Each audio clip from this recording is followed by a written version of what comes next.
Welcome. Thank you for being here tonight. Appreciate the opportunity to be here. We decided it was, 4 years ago? So we decided 4 years ago that I was here. So I appreciate the opportunity to come back. So you've had a nice recuperation from the last time I was here, so that's good. And I hope that I'll be able to impart some information for you that will be useful to you as you strive to live the Christian life.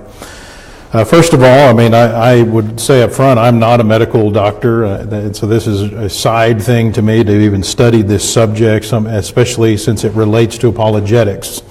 Some of the things that we're finding in medical ethics that are going on, these become apologetics issues that we as Christians need to have spent some time thinking about, understanding what's going on so that we can talk to the world around us and make sure we're not promoting something that God would not promote.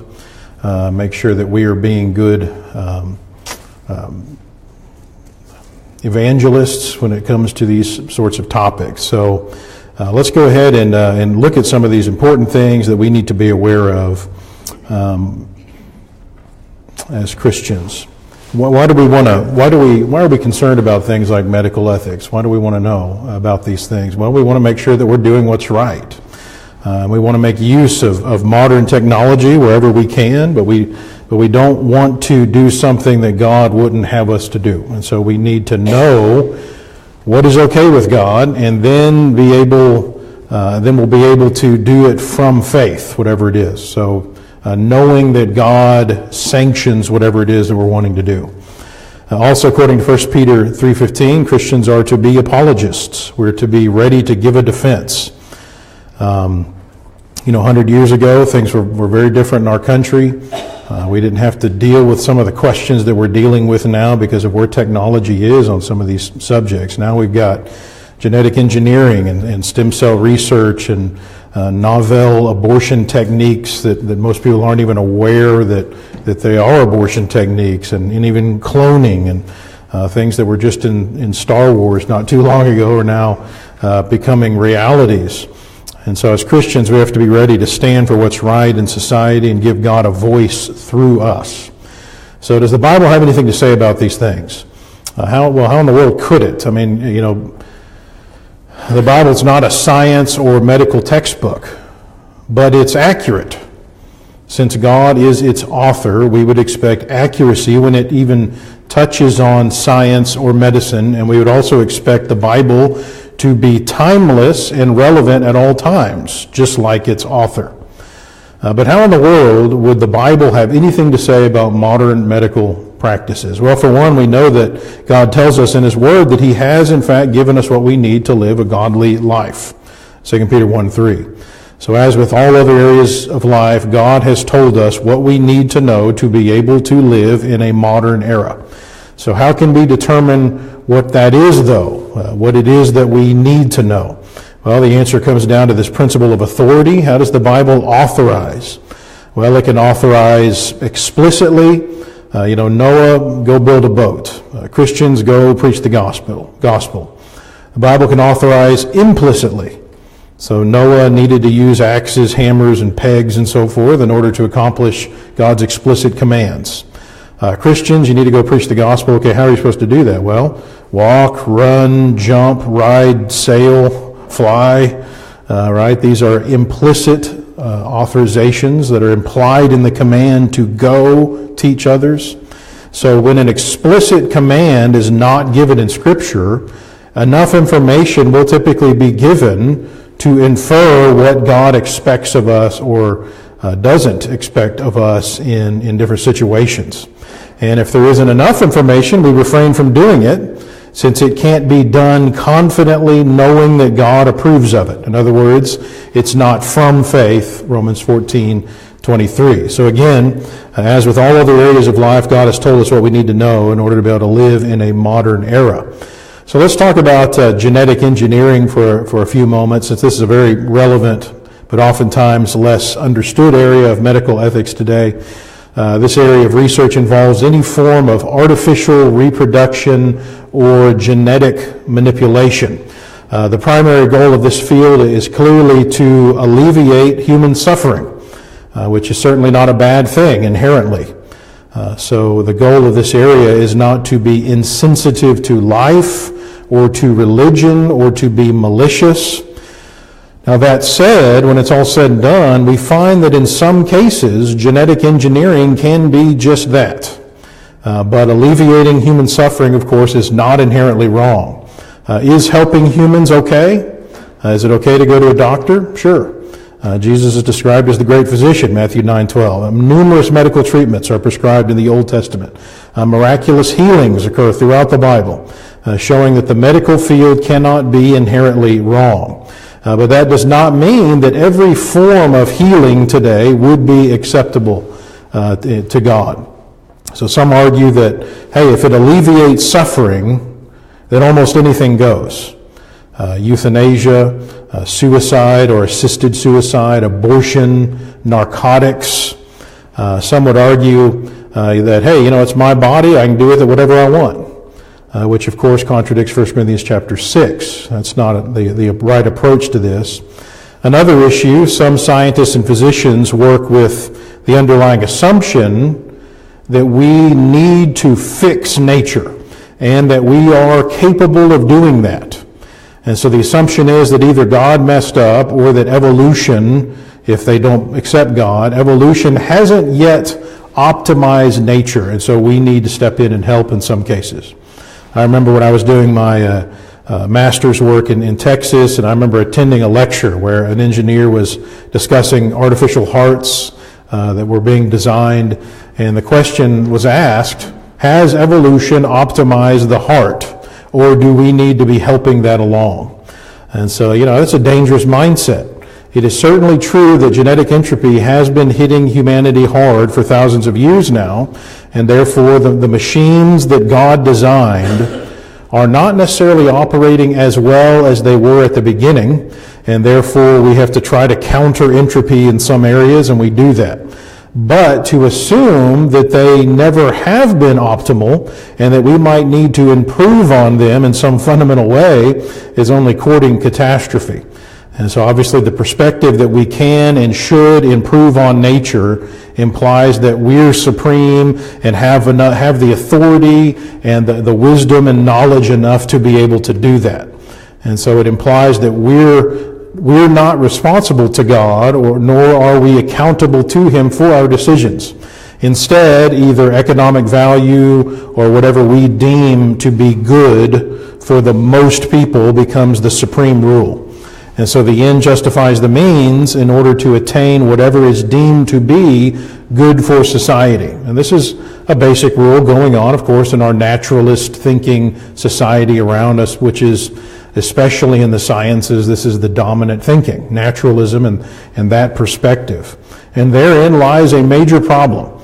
God must have a voice in everything, in whatever we do in word or deed. Well, there's three different types of genetic research going on today. You could pretty much summarize it in this way. Modification, so this is changes in existing structure by splicing in new genetic material or altering whatever's there, so trying to improve an organism or preventing or curing disease. Nothing necessarily inherently wrong with many forms of this kind of genetic engineering. For example, injecting healthy copies of bad genes into bone marrow cells to cure genetic disorders by helping the production of missing enzymes. Another area, the creation of new life forms, so novel living beings, engineering the engineer instead of the engine. For example, the Scripps Research Institute in La Jolla, California, they synthesized 2 new nucleotides to add to the typical 4 that already exist in our DNA. And so we have A, G, C, and T in our DNA, and now they've added X and Y and added this new DNA to a cell, which then accepted the new DNA. All right, now as you can imagine, there could certainly be some danger in that because humans are now becoming godlike by tampering with life at a very fundamental level, even though we really only have a foundation of knowledge based on only a few years of study of DNA. But again, this isn't necessarily inherently wrong in every case. It's an area for caution to be sure, but that said, doing this with sentient beings like humans would, number one, cause an untold number of deaths while the research is ensuing, and number two, would cause potentially the dehumanization of the created human. So it reminds me of how the clones were treated as subhuman in Star Wars. So the third area of genetic engineering involves procreation. So allowing reproduction in humans or in animals where it once was not possible, or prolonging or shortening one's life based on the wishes of relatives or friends, which will be more the emphasis of the remainder of our session here this evening. So the main question that I want to discuss regarding medical ethics is what is and isn't acceptable to God regarding modern reproductive techniques that have been developed by scientists. And so we'll look at, I think, 4 areas: reproductive techniques used before conception, used at conception, in the prenatal period, and if we have time, in the postnatal period, so after birth. Probably only be able to cover those first 3, I'm guessing. So genetic engineering techniques that are relevant before conception would include genetic counseling. And so this involves using our understanding of genetics to try to anticipate the dangers of 2 particular people having children. And so this can help in family planning, preparing for the future health of a mother and her children. And so, for example, you could determine the risk for genetic defects by looking at several factors, from family history to the history of miscarriages, work environments and how that can affect your genes, marriages with close blood relatives, and so forth. So it's good for people in certain situations to be able to anticipate what may be coming. Now, obviously, as Christians, we want to be unselfish and we want to think about the welfare of others, especially our future children and our posterity. And so clearly we want to consider the wisdom of this option in certain circumstances. So for example, we now know that if a parent has a severe mental illness in some cases, like schizophrenia or bipolar disorder or a major depressive disorder, we know there's a 32% probability that the child will also develop a severe mental illness by adulthood. Now that could be something a parent would want to know before deciding to try for kids. So we might need to decide if we're equipped for that kind of challenge. We might need to have time to prepare for it. And again, we might want to consider the ramifications of our decisions as they will affect our children. Mothers with HIV who aren't being treated for that have a 25% chance of passing that on to their children. And so in such situations, a person would likely want to avoid having children, though of course never aborting a child. Genetic screening can also be used before conception to detect certain diseases. But beware here, some genetic counselors, some doctors and nurses and others will pressure parents sometimes to terminate a pregnancy whenever genetic screening has been done after conception if problems are found with the child. And so they'll pressure it in times to terminate that pregnancy, which would be unacceptable, scripturally speaking. But that said, it can be a good thing to know and prepare for what may be coming if a couple chooses to have children. Statistically, if both parents have certain common diseases or syndromes, the risk of the child inheriting that are 25%. And that's definitely information a parent would like to have when making family decisions. So bottom line, when it would be genetically irresponsible to have kids or to have more kids, then limiting the size of your family is biblically authorized. Luke 14:28, for which of you intending to build a tower does not sit down first and count the cost, whether he has enough to finish it.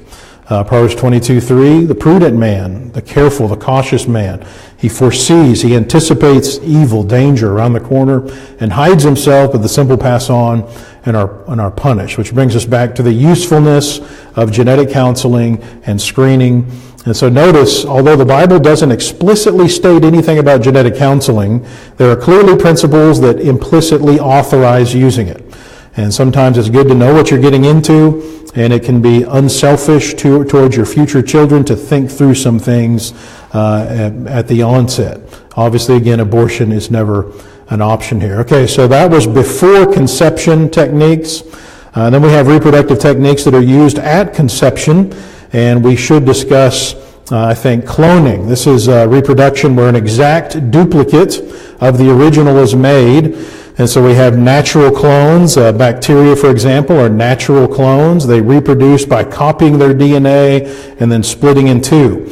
But in this day and age, we have artificial cloning as well through what is called nuclear transfer.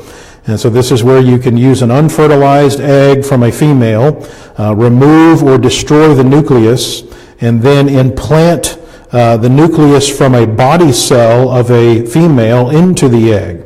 And they then reimplant the egg into the uterus, and it proceeds to behave like a fertilized egg. But notice all of the genetic info is from a single individual rather than two parents. So you've now cloned the single parent. And so this has been used with all kinds of things from carrots and tomatoes to fruit flies and frogs, and have been artificially cloned, that have all been artificially cloned using embryonic cells, where the nucleus of a fertilized egg is inserted into an unfertilized egg. In 1995, sheep became the first mammals to be cloned using nuclear transfer. So they used embryonic cells, not adult cells. And so the cells are what's called undifferentiated. And what that means is that they haven't already grown into cells that will have specific functions in the body.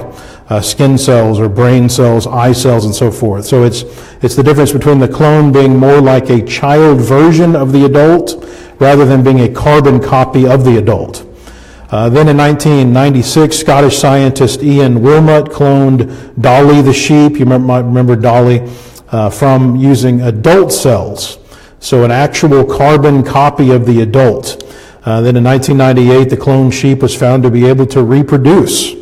It wasn't sterile.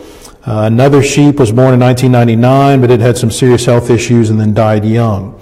So one success out of 277 tries. Now we've got mice, cattle, goats, pigs, cats, rabbits, mules, horses, and deer have been cloned from adult cells, but they tend to die quicker than their natural counterparts. Okay, so why is there an interest in cloning? Well, with cloning, we could take the cows, for example, that tend to produce more or better milk because of their genetic disposition, and clone them, which would guarantee a stream of better milk or meat, and so forth. Also, there's an interest in cloning animals with better body parts that could be used to help replace diseased human counterparts in some instances. One or more recent discussions involves using cloning to reverse extinction, even. According to researchers, by applying techniques such as cloning and genetic engineering, some believe that we can and should return lost species, such as the passenger pigeon, to the landscape. Now, there could be some danger here, because God created the earth where extinctions happen. And that can be a good thing. And if you reverse extinction, that may cause some problems in the current ecosystem, which is drastically different, keep in mind, from the pre-flood ecosystem. So plus, if an animal's extinction is due to its ceasing to be fit for an environment, then making more of that animal will ultimately just cause more of their deaths in the long run. So they'll likely move right back toward extinction. Now, the big question, what about cloning humans? Should that be done, and what would be the motivation for that? Some might choose to not face their grief over the loss of a child and instead attempt to replace the child with a clone. Some would like to have a cloned version of themselves or their children or loved ones so that they would have compatible organ transplantation when needed. Isn't that creepy? Of course, in our materialistic society, everybody wants to be forever young. Cloning ourselves could potentially give us physical immortality. So if we had clones that we could harvest body parts from to replace old, diseased, and injured body parts. Some scientists just want prestige and attention for being the ones that actually pulled this off, because you'd definitely be famous. So many would want to be able to have a clone, but the more important question is, why would we not want to clone humans? First of all, based on Scripture, a baby is human at conception, This is, I'm sure you guys have taught on abortion here a lot, I'm sure. But, Luke chapter 1, Exodus 21, we got lots of passages that cast insight on that subject. There's no reason to think that a clone wouldn't be just as much a sentient human being with a soul as are we. And therefore, a clone has the same rights as any human being would have in the sight of God. Now, if human clone results mimic those of the mammals that have been cloned, then we'd expect higher than normal rates of fetal disorders, death in pregnancy, malformation, like, for example, large offspring syndrome, death among the newborns. It's estimated that 95% or more of cloning attempts fail. Half of the remaining ones die soon after birth. And so imagine the same figures or more with human babies. But also there's potential serious threat to the mothers of the clones. And so there'd be a serious threat to the cloned human without any obvious benefit to the human being that's actually bearing the threat, in this case the clone.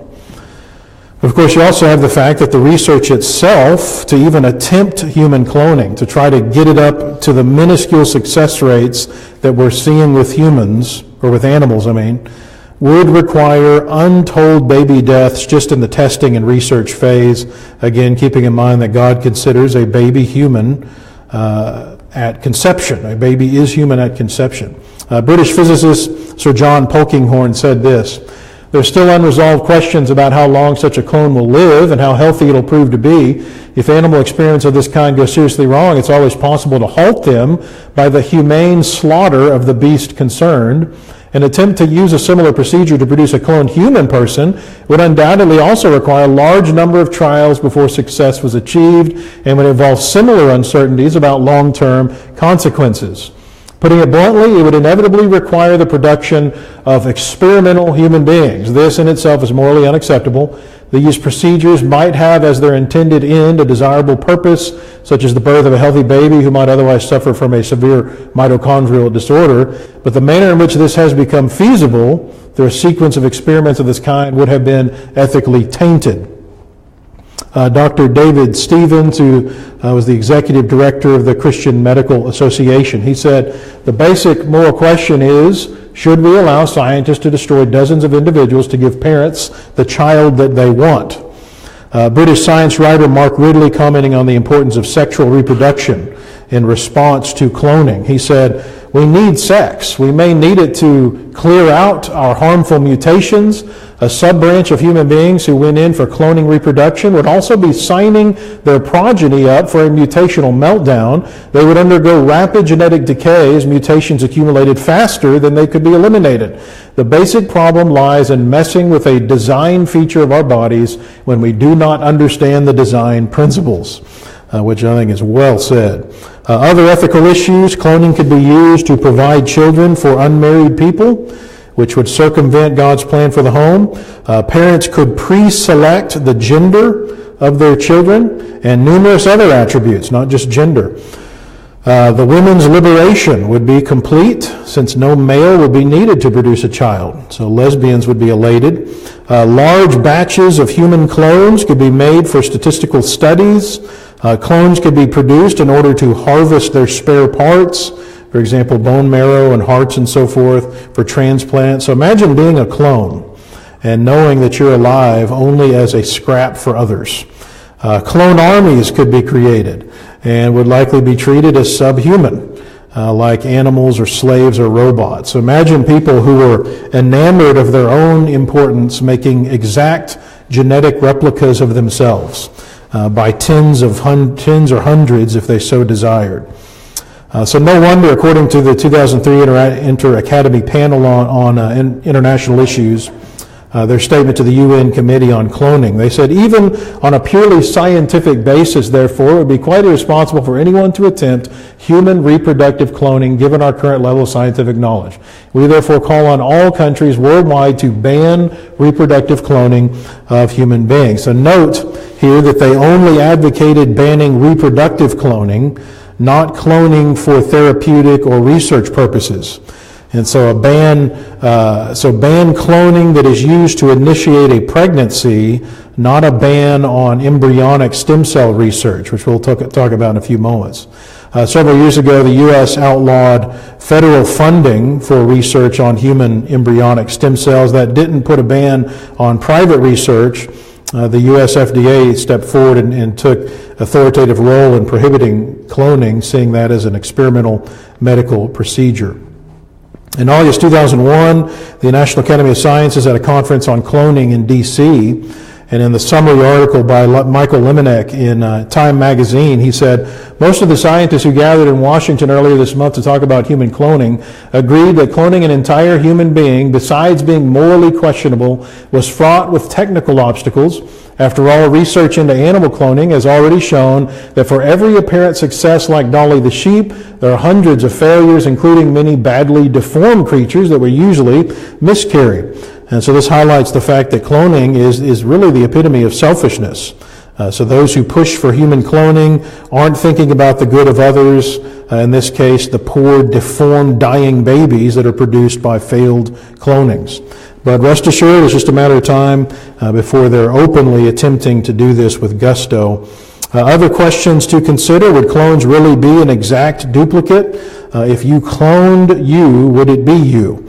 Well, it would only be you genetically, so it'd be like identical twins.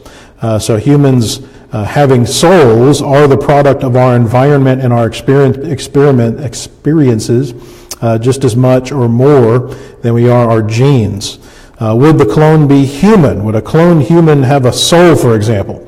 James 2:26, speaking of humans, says that the body apart from the spirit is dead. And so if the human body is alive, then by implication, it has a spirit. And so if scientists are able to clone living humans, they would, by implication, have a soul. But only God can instill a soul, Acts 17:25. And so the real question is, would God choose to instill a soul into a clone, therefore giving it life? Who knows? I'm sure we'll find out. Other techniques used at conception, artificial insemination or intrauterine insemination. This is a conception option where sperm are collected and then the best sperm are filtered and implanted by catheter into the uterus of a woman and then released. So why is artificial insemination being done? This technique is usually chosen because of male infertility or subfertility. Fertility problems are known to come down to male issues in 10 to 15% of cases, and so inadequate sperm count or faulty sperm, impotency, and so forth. And there's different types of artificial insemination. You have AIH, so artificial insemination with the husband's sperm. AID is with donor sperm. AIDH is with both. All right, so if artificial insemination with only the husband is used, I don't see a biblical problem with that. It's just correction of a physiological problem that's likely brought about by genetic entropy over the thousands of years since creation. But there are ethical issues with donor artificial insemination and donor husband artificial insemination. So, for example, women could bear children for single men who want to be fathers, or unmarried couples, which again circumvents God's plan for the home. Women could bear children for other married couples, so surrogate motherhood. Women could bear children for homosexual men. Women who are lesbians could have children without a male partner. In fact, thousands of children are right now being raised by lesbians who conceive those children through artificial insemination. The gender of the child could be pre-selected as well, since methods are now available to concentrate the Y chromosome bearing sperm, which is necessary for the production of male children. Also, possibilities exist for those donating the sperm to pass on unwanted genetic traits. There are emotional aspects involved as well. The wife, for example, might feel an attachment to the donor if donor sperm are used. Legal and or moral problems often result as well. So, for example, who is the legitimate father if donor sperm are used? Is the child legitimate? And also, regardless of how we view the scenario, the artificially inseminated child is a genetic product of a man and the mother, though she's not married to the man. She's still a mother, and he's still a father, and therefore both responsible for the child before God. Well-known Christian evangelical author Nancy Pearcey summarized another thing for Christians to consider with AI. By using both abortion and artificial reproduction, we're building a technology of reproduction around the parent's wishes. To put it bluntly, if you don't want the child growing within you, you can destroy it through abortion. And if you do want a child, you can get one to order through a trip to the laboratory. There's an erosion of respect for existing life as a gift of God wherever we put it, wherever we find it. We can now hire life and death at the parent's wishes. So bottom line, it seems to me that AID and AIDH would be very dangerous choices, I think, for Christians. Another technique in vitro fertilization. This is where several eggs from a woman are generated through stimulating the ovaries, and then they're sucked from the ovaries, placed into a petri dish with sperm for a few days, and then selected embryos from the dish are implanted by catheter into the woman's uterus. So these are the test tube babies you hear about. And so this technique is used for those with blocked fallopian tubes, advanced reproductive age, low sperm count, or unexplained infertility. According to WebMD, there were over 200,000 in vitro fertilization babies in the United States between 1981 and 2012, so over 32 years there. Well, there are ethical issues involved in vitro fertilization. First of all, in vitro fertilization results in the death of fertilized eggs before they're implanted. And so some of the eggs that were fertilized in that petri dish, some of those fertilized eggs, of course, die unintentionally, but some die purposely if they're deemed not fit enough to be used for implantation into the mother. And then further, after implantation, 60% miscarry. And so we have to keep in mind that these are humans in God's sight, and every soul is precious to God. It's not just an embryo to God. In the IVF procedure, 3 eggs on average pass the test, are implanted into the mother, and then transabdominal selective reduction is used to wipe out the zygotes that have been implanted that are deemed inferior. And so it's basically a lot of premeditated murder being carried out on these babies that are considered to be less fit. 5 to 12 are fertilized on average in IVF, and only 3 are implanted on average. And so 2 to 9 embryos are either tossed out or frozen, most of which will eventually be discarded. So incidentally, researchers want to be able to use the hundreds of thousands of frozen embryos for stem cell experiments. Now, Bush prohibited the federal funding for research on human embryos back in 2001, which President Obama then overturned through an executive order in 2009, which removed the restrictions on embryonic stem cell research.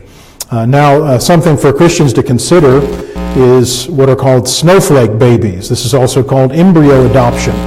And these are the discarded fertilized eggs from IVF embryos that you can adopt.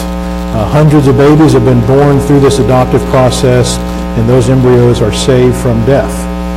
Another issue to consider in the case of those donating eggs for any of these procedures, it is still partially your baby. It is your genetic offspring, and therefore your responsibility before God when you donate them, just as is the case with sperm banks. And if those issues aren't enough, you have to consider the foundational principles of medical ethics. A very fundamental ethical principle in medicine is that if a procedure is to be done, it must be done for the benefit of the patient. So consider IVF and the human embryos. Is this a procedure you'd appreciate if you were one of those embryos?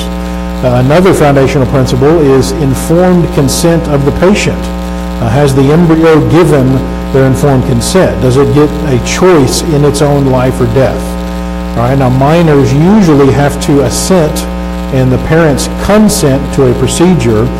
When that's not possible, parents are supposed to act in the best interest of the child, okay, but is killing in the best interest of the child. So ironically, parents can't order the termination of a treatment that's required to keep a child alive, even if they think it's in the child's best interest, and yet the unborn, of course, are butchered like they're gnats. What about IVF surrogacy? This is having a baby for someone else using IVF. Now, in the distant past, of course, surrogacy was typical among slaves and servants, and then came artificial implantation of sperm into a woman. In the 1980s, a surrogate mother's egg was fertilized with a husband's sperm, and so there was a genetic link to the husband in the child, but not the wife. It was the surrogate's genes instead.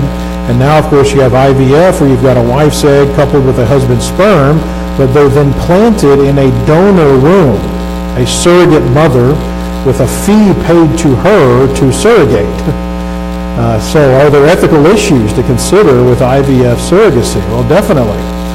We even find some of the issues in Scripture, the emotional baggage caused for the surrogate, Genesis chapter 16 with Hagar and Sarah. There's potential danger to the child, since you can't know what the surrogate who's carrying your baby is going to do while you're pregnant, while they're pregnant. And then there are other fertilized eggs. Remember that about half of the 10 to 12 eggs that are taken for IVF die. That is, they're aborted. So is the death of 5 children worth the craving to have one? And then we have to consider 1 Timothy 5:14, the biblical plan for reproduction. Women are to marry, bear children, and then guide or manage the house. So notice that surrogacy bypasses the marriage part. A single mother could simply walk into a sperm bank and get some sperm to fertilize one of her eggs. So is that God's plan for the home? Should another man's sperm be placed in a woman's body, impregnating her when she's not his wife? And that's the question. So consider a real-world case. A barren couple wanted a child. They took unknown donor sperm, an unknown donor egg, hired a surrogate, and had the fertilized egg placed in her. Then a divorce ensued between the hiring couple during the surrogate pregnancy. All right, so question, whose child is that now? Does the baby belong to the surrogate who never intended to rear the child?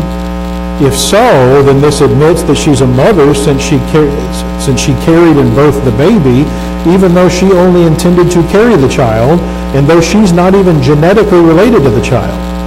Is the baby the child of the original genetic donor parents, those who originally donated the sperm and the egg that were in storage and then selected by the divorced couple?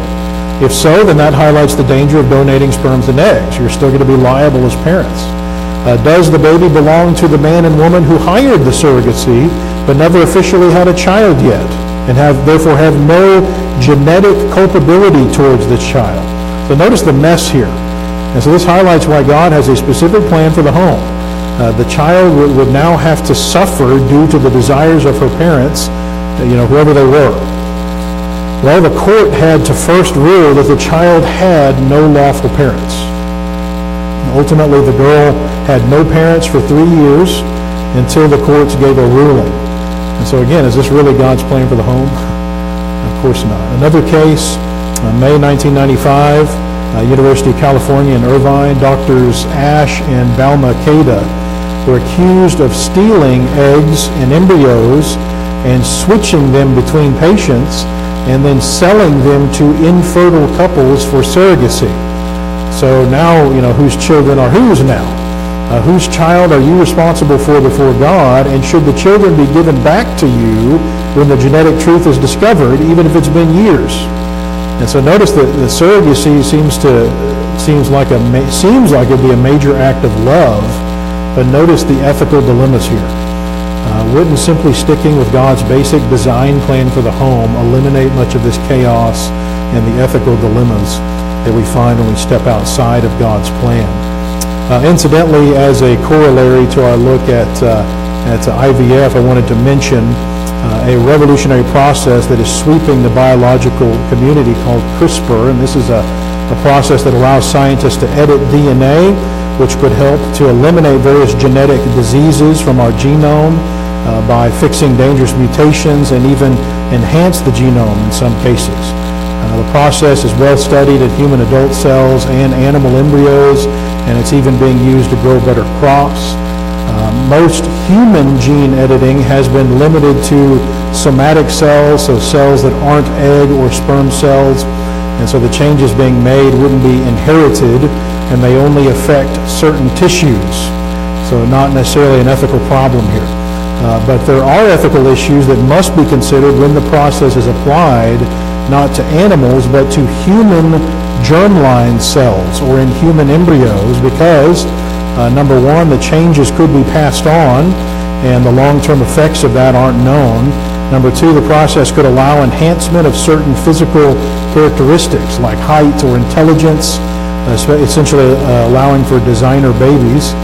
Number three, the process is used in conjunction with in vitro fertilization, which again is a problem. And number four, when CRISPR is used to modify human embryos, it involves experimenting on fertilized eggs. So again, human babies. To justify the process, they fertilize the eggs in such a way where they know the babies wouldn't be able to survive to full term, which doesn't fix the problem from a biblical perspective.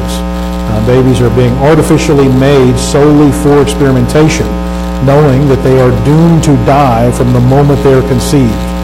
Obviously, these are serious objections to that from a biblical perspective that should cause Christian scientists to pause and make sure they don't use this new technique in a sinful way. All right, so summarizing IVF, there are not necessarily biblical issues with Christian couples getting help with physiological issues preventing pregnancy. There is, however, a significant problem with the butchering of innocent embryos along the way as doctors attempt to find the fittest and most likely to survive in vitro fertilization procedures. It would be one thing if IVF would only produce eggs that would all be used, but that's not the procedure today, and to get to that point would ultimately require more and more deaths as they try to perfect this procedure. And you also have to consider the principle of stewardship, and that is it is extremely costly to have IVF. All right, let's see here. We're running out of time, aren't we? All right, I am not going to talk about abortion because I'm confident you've probably covered that quite a bit here, so I think we're going to skip abortion. The Bible is extremely clear on that. Also, in the prenatal period, we have amniocentesis. This is where amniotic fluid is collected and tested for over 70 different disorders. And so they can determine gender using amniocentesis as well. You also have sonograms during this period, which can be used to determine the health of the child and screen for disorders. And if issues are discovered, a parent can wait it out and prepare or go with in utero prenatal surgery or blood transfusions to try to fix the problem, which is unusual to do. Let's see, there's some sporadic things I could talk to you about. Let's see if there's anything else that's just essential. It's already 49 after, isn't it right? Oh man, I got to talk about one thing here.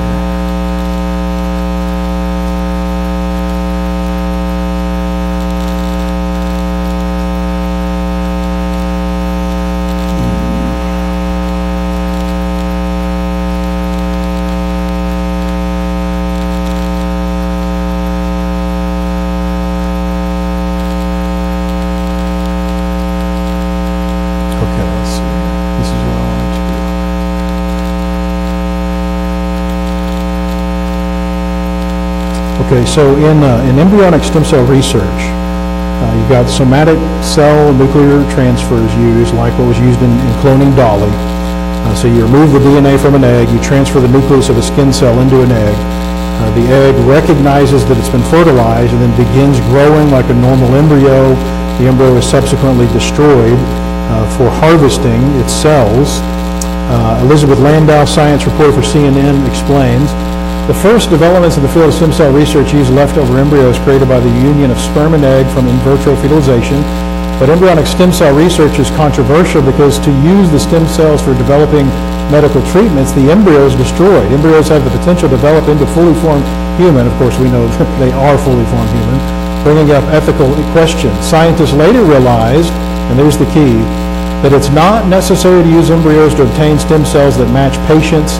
Shinya Yamanaka won the 2012 Nobel Prize for Physiology or Medicine for discovering how to make induced pluripotent stem cells, or iPS cells. So 11 years after Hollowell's comments about other options besides ESC, in October 2012, Sir John Gurdon and Shinya Yamanaka received the Nobel Prize for discovering how to reprogram cells after they had already been specialized.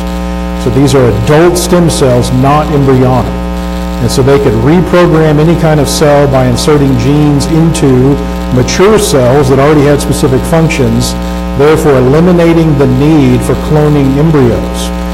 Dieter Egli, Senior Research Fellow of the New York Stem Cell Foundation, explained the cloning method takes a few weeks and is not significantly faster than generating iPS cells. So in fact, Egli noted that embryonic stem cell research advantages would have to be considerable to beat out this new method, which is much more efficient and less ethically contentious, that Yamanaka taught us. Gretchen Vogel, writing in Science Magazine in 2014, she highlighted that in the U.S., no federal funding can be used for research that harms or destroys a human embryo, so you got to keep it in the private sector, no National Institute of Health grant money. She noted that several states have banned SCNT research, and so the political energy needed to overturn those laws might be hard to generate, given that there's now an embryo-free alternative to producing patient-specific stem cells. In other words, why kill embryos when you can now get the cells that you need without all of the arguing and debate, and without killing the embryos? Now, this is exciting news from a Christian perspective, because it will drastically decrease this area of abortion that we're finding that's oftentimes not even considered whenever we're estimating how many abortions are occurring in the U.S. When you try to work in embryonic stem cell research, those numbers climb extravagantly. Anyway, so I won't have time to get into some of the things I would like to talk about. Medical ethics that are being used after birth, for example. But there are lots of things we've been able to at least touch on tonight. And as we're finding in most of these cases, the question comes down to, at what point does God consider you a human being?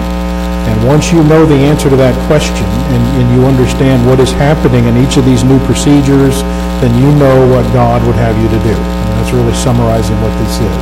You understand exactly what's going on in the procedures, and you understand that when the sperm, and when conception occurs, and you've got the sperm and the egg meeting, that's a human being. So anything you do to terminate that is murder. And so you got to know which procedures cause that to occur, and be careful to not support that from a Christian's perspective. Amazingly, no matter how far removed we are from the times when the Bible was written down, and no matter how advanced our society gets, the Bible continues to speak to us on things like this, proving it to be an advanced book that transcends time, just like the author that wrote it. Okay, so we're going to take a few minutes here, and I've got materials back there. The material to the left of the red sash is free stuff. The material to the right is not free. There's a box out there. You can put money for those. And what I did, I assumed you guys know a lot about our work, so I brought a lot of the materials that we put out just in the last 3 or 4 years, for the most part, since the last time I was here. And if you've got any questions about that, please be sure to ask me. I also have my little PayPal swiper thing if you need to use a card to purchase any of those. Just keep in mind that we're producing those materials for you, so that you have what you need, and that your children have what they need to be equipped to defend the gospel in this highly technical, scientific age in which we live. All right, thank you for your attention. Let's take a few minutes.